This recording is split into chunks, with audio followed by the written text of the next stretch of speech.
নমস্কার বন্ধুরা, পারমিতার হেসেলে আপনাদের সবাইকে স্বাগত জানাই। মোচা দিয়ে নানা রকম রেসিপি, যেমন মোচার ঘন্ট, মোচার চপ, মোচা চিংড়ি, নানা রকম রেসিপি আমরা বানিয়ে থাকি। আজকে আমি আপনাদের সাথে শেয়ার করব মোচা দিয়ে তৈরি একটি অভিনব রেসিপি, গন্ধরাজ মোচা ভাপা। তাহলে চলুন শুরু করা যাক আজকের রেসিপি। এখানে আমি একটা বড় সাইজের মোচা নিয়েছি। মোচার ওপরের খোলাটা খুলে ভেতর থেকে ফুলগুলো বের করে নেব। খোলাটা আমাদের কোনো প্রয়োজনের নয়, ভেতরের ফুলগুলো দিয়েই অ্যাকচুয়াল রেসিপি বানানো হয়।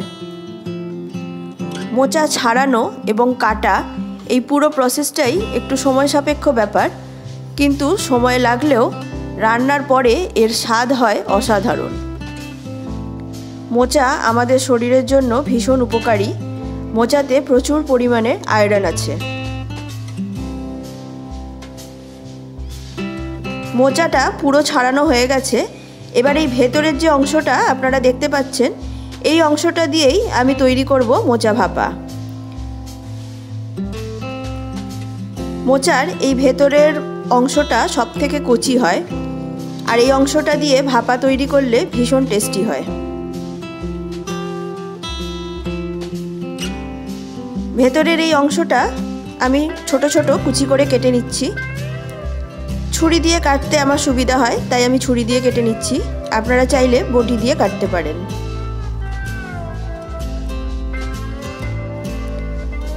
ভেতরের এই অংশটা এতটাই নরম হয়, খুব সহজেই এটা কাটা যায়। আমার প্রত্যেক বন্ধুদের অসংখ্য ধন্যবাদ আমার পাশে থাকার জন্য এবং আমাকে এভাবে সাপোর্ট করার জন্য।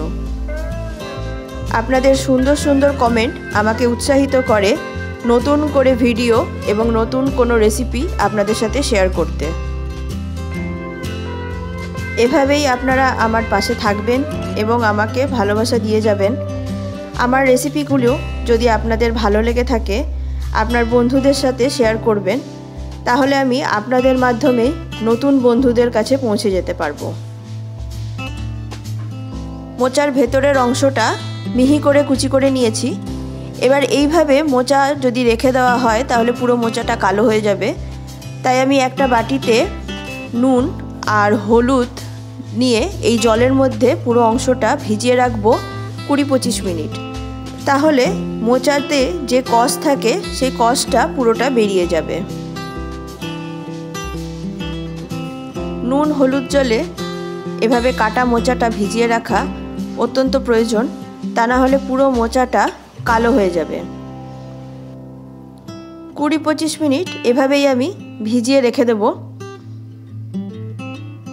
তারপরে এই হলুদ জল থেকে মোচাটা ভালো করে চিপে নিয়ে একটা প্রেসার কুকারে সেদ্ধ করতে বসিয়ে দিচ্ছি। মোচাটা যতক্ষণ সেদ্ধ হচ্ছে কিছু মশলা আমি রেডি করে নেব। সেই জন্য প্রথমে 1 চামচ সাদা সর্ষে, 2 চামচ কালো সর্ষে, 2 চামচ পোস্ত আর 2টো কাঁচা লঙ্কা দিয়ে বেটে একটা পেস্ট তৈরি করে রেখেছি। এখানে একটা নারকেল নিয়েছি, তার অর্ধেকটা আমি কুড়িয়ে নিয়েছি। মোচাটা সেদ্ধ হয়ে যাওয়ার পরে পুরো জলটা ঝরিয়ে নিয়েছি। এবার এই মোচাটা ভালো করে হাতের সাহায্যে চটকে নেব। একটা বাটিতে সেদ্ধ করা মোচা নিয়েছি, আর একটা গন্ধরাজ লেবুর ওপরের খোসাটা একটা গ্রেটারের সাহায্যে খুবই আলতো হাতে গ্রেট করে নিচ্ছি। এখানে খেয়াল রাখতে হবে গন্ধরাজ লেবুর ভেতরের সাদা অংশটা যেন কোনো মতেই বেরিয়ে না আসে, তাহলে পুরো মোচাটা তেতো হয়ে যাবে। এরপরে দিয়ে দিলাম বেটে রাখা পোস্ত সর্ষে পেস্টটা, 2 চামচ দিলাম। 1 চামচ টক দই, 2 চামচ নারকেল কোড়া, পরিমাণ মতন লবণ, হলুদ আর 2 টুকরো গন্ধরাজ লেবুর রস আমি এর মধ্যে দিয়ে দিলাম।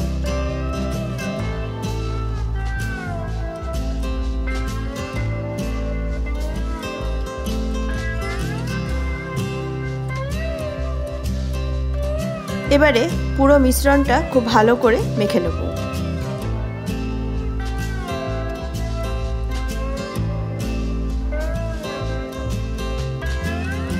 1 চামচ চিনি আমি দিলাম। প্রথমে আমি চিনিটা দিতে ভুলে গেছিলাম।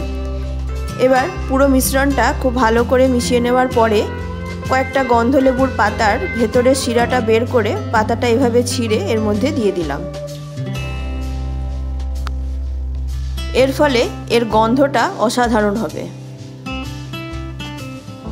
পুরো মিশ্রণটা এবার ট্রান্সফার করে দেব একটা স্টিলের টিফিন বক্সে। ওপর থেকে দিয়ে দিলাম বেশ খানিকটা সরষের তেল। এবার পুরো মিশ্রণটা আবারও ভালো করে মিশিয়ে নিচ্ছি। যেহেতু এটা একটা ভাপার রেসিপি, তাই সরষের তেলের পরিমাণটা এখানে বেশি দিতে হবে। ওপর থেকে দিয়ে দিলাম দুটো চেরা কাঁচা লঙ্কা আর একটা গন্ধরাজ লেবুর পাতা।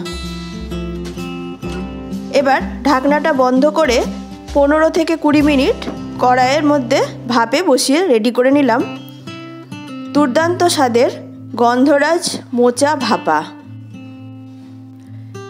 দেখতে তো অসাধারণ হয়েইছে, অসম্ভব সুন্দর গন্ধ বেরোচ্ছে। আমি দুঃখিত গন্ধটা আপনাদের সাথে আমি শেয়ার করতে পারছি না। তবে আর দেরি না করে আপনারাও তৈরি করে নিন গন্ধরাজ মোচা ভাপা। গরম ভাতের সাথে পরিবেশন করুন আর পরিবারের সবাইকে খুশি করে দিন। যে কোনো নিরামিষের দিনে গন্ধরাজ মোচা ভাপা থাকলে আর অন্য কোনো পদের প্রয়োজন পড়বে না। আমার আজকের এই নিরামিষ গন্ধরাজ মোচা ভাপার রেসিপি যদি আপনাদের ভালো লেগে থাকে, আমার চ্যানেলটি সাবস্ক্রাইব করে পাশে থাকার অনুরোধ রইল। আর পাশের বেল আইকনটা প্রেস করে দেবেন, তাহলে আমি যখনই নতুন কোনো ভিডিও আপলোড করব সরাসরি আপনাদের কাছে নোটিফিকেশান চলে যাবে। তাহলে আজকের মতন আসি, নমস্কার।